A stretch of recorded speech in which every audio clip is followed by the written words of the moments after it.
Do you feel like you're doing everything right, but no matter what, you can't get out of low view jail? You're probably making the same mistake 90% of small creators make. And I know this because I made the same mistake until recently. So now not only is my channel growing at a faster pace, I'm actually growing a community of people who want to come back to my videos. In this video, I'm giving you a list of 5 questions to ask yourself before you make a video so that you not only get better views and more subscribers, but you get people coming back to watch more of your videos. By the way, this is day 17 of my YouTube challenge that I am putting myself through. I am posting a YouTube video every day to get better at YouTube. Except for yesterday, I did take a break to watch football with my family. But you can do this exact same challenge just by following along in my playlist so that you can also grow your channel faster and make a bigger impact. Before we get to the 5 questions, let's address the big mistake that just about all of us make when we start a YouTube channel.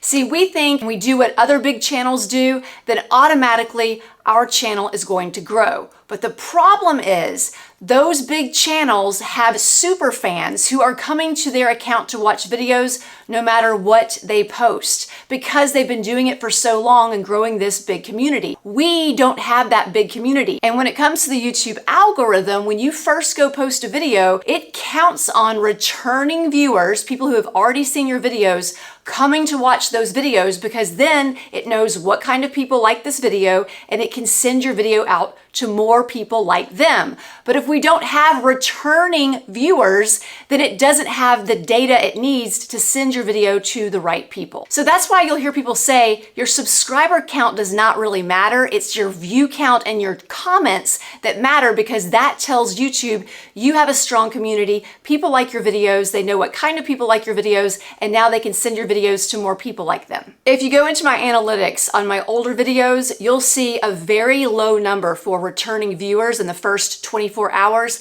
compared to some of my recent videos where I've been using these 5 questions, and now I'm getting a lot more returning viewers so that the algorithm knows who these people are and they can send my video out to people like them. Question number 1, who is this video for? If you don't know who these videos really are for, it's going to affect what you put in your banner, your titles, your topics, and your thumbnails. Let me show you Jake's channel, and this is a great example of how we can immediately get him more views just by figuring out who his viewer is. Jake is doing this challenge along with us, and he wrote, his channel's about mission trips and Bible reading scriptures, but he needs more ideas. When I look at his channel, he needs more ideas because he doesn't know who he's talking to. How do I know that? Because when I look at his banner, all it says is Jake Farrell. He's not telling anyone who his videos are for because I'm not sure he knows who his videos are for.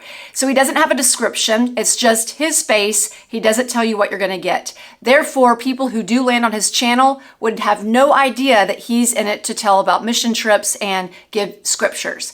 Then, as we do go down, we see a little bit emotional mission trip moment, life-changing Bible study for missionaries. Okay, is this channel for missionaries? He didn't mention that in his comment. I don't know. Then as you go down, his older videos are all about Scorpio hunters. So this is super confusing because it has nothing to do with scripture or mission trips. So if I was Jake, I would private these very different videos so you don't confuse the viewer and you don't confuse the algorithm. Then I would start figuring out, who are you talking to? Are you wanting to help missionaries? Are you wanting to help men? Because once you start figuring out that, then you can start figuring out how you can help them. Then you can put that in your banner, in your description of your channel, and you can start coming up with topics for this person. The next question you want to ask yourself before you create a video is, what does this person you're creating the video for want, and what do they not want? Because if you can't figure out what they want, then you can't tell them why they should watch this video. When you figure out what they want, that's going to help you make better thumbnails, better titles, and obviously better videos. Next, we're on Lena's channel so that we can figure out what her viewer wants. Now, when we go to her banner, it's very pretty and it does say watercolor art. So at least we have an idea of what the theme of the channel is. Next, when we go to her description, it says artist, watercolor, and makers video by award-winning artist. So it tells us a lot about Lena, but if we are a small YouTube channel, we need to make it more about the person we're making the videos for if we want them to actually watch our videos. So instead, she needs to list off what the person would be getting if they were to watch her videos. Are you helping people learn how to watercolor for the first time? Are you helping them improve on their techniques? Maybe it's a little bit of both, but we need to see that in the beginning.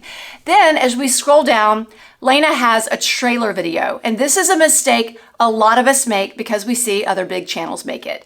And this video is all about Lena. If you wanted to replace this video, you could make a new video, or you could take a video that did well on your channel that does give a clear picture as to what people would get if they were to watch your videos. Next, when it comes to what do people want, this is a great example. So this latest video she did was her top resources for watercolor artists. Would that get discovered if someone was to search watercolor artists, top resources? Do the words top resources scream out to her person that they would want to watch this video? How do you know what people actually want in your niche? Well, here's a great example. What you do is you go up to search in YouTube and you put in very broad but keywords that would describe your theme of your channel. And this is what I did. Then you want to go and filter out all the shorts by asking that this video be above 4 minutes. And then you want to go and find someone who has a decent size audience, but not crazy, fewer than 100,000. Shayna is a great example. She has 43,000 subscribers. I went to her popular videos, and when I pull them up within the last year, and these are videos that have way more views than her subscriber count, you want that.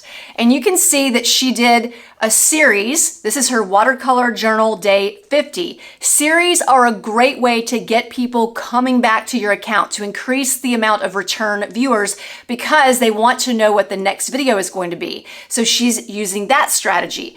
Then in this video, it says 8 watercolor holiday gift tag ideas.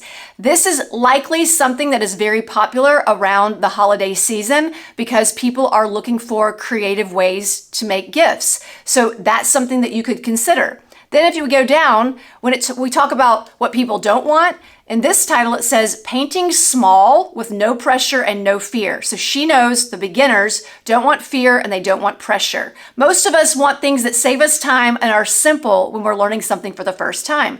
So these are words that you could be putting in your titles and your thumbnails to attract your ideal viewer.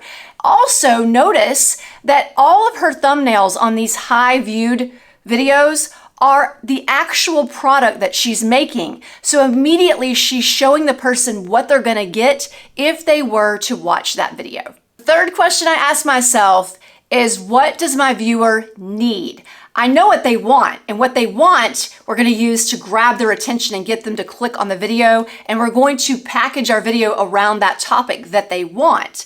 But then we can start putting in what they need in the body of the video. This video I'm making right now is a great example. If I was to have titled my video 5 questions to ask yourself before you make a video, you probably wouldn't have clicked on it. Instead, I said 90% of small YouTubers make this mistake.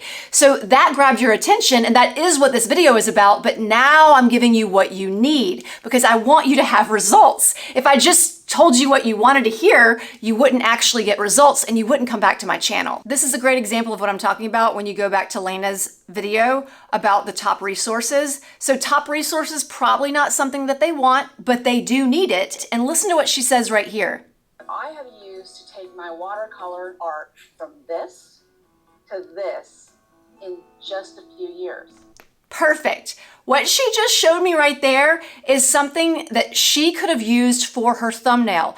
Before and after. That tells people that this video is going to help them get the technique and skills to improve their watercolor without us ever seeing the title, just simply because she showed a before and an after. And maybe she would have better examples to make it more clear, but that's what I'm talking about. She had in her video what people wanted, she just didn't put that in the title. And then she could put what they need, which is the resources, in the body of the video. That brings me to the next question. What can they do with the information you just gave them that will help them get some kind of transformation? Now, sometimes this is just inspiration or motivation, but if it's an educational channel and you are doing a tutorial, then you need to make these steps that you're giving them so easy they can turn around and use them immediately and start to get results. That's my goal with this video. I want you to take these 5 questions and start asking yourself these questions so you can immediately start improving your videos. If you're not able to give someone a transformation, they're not going to come back to your channel. Now let's look at Jema. She's also doing this challenge and she is doing a series for scrapbookers, which is great. And she's giving very specific steps so people can get results. But I saw something that I think Jema can tweak a little bit to keep people watching a little bit longer. Do you struggle to select paper for your scrapbook layouts? Well, today we're going to go step by step through my paper selection process so that you feel more confident the next time you go to create a layout. This is perfect. She knows what her viewer needs and what they want. They struggle with figuring out how to pick out their paper for their scrapbooking. She addressed that right away, and now she's telling them what they're going to get in the video. One way to tweak it just a little bit is we already know, Jema, that you've got video showing them what you're going to be showing them like later in the video. You could easily take that video of you doing those steps and move that up to the very front of the video. So as soon as you start telling them what they're going to get, you're already showing them so that that gets them even more excited. So not only do we want to know how we're going to get them a transformation, we want to make it really clear in the first 30 seconds, really 10 seconds of our video that they're gonna get a transformation, and then we're gonna show them how they're gonna get that transformation before they watch the rest of the video. That's gonna get people excited and watching your videos longer. This next question is the most important question of all. If you only ask yourself one question, this would be the question you need to ask yourself if you want people to come back and watch videos on your channel again.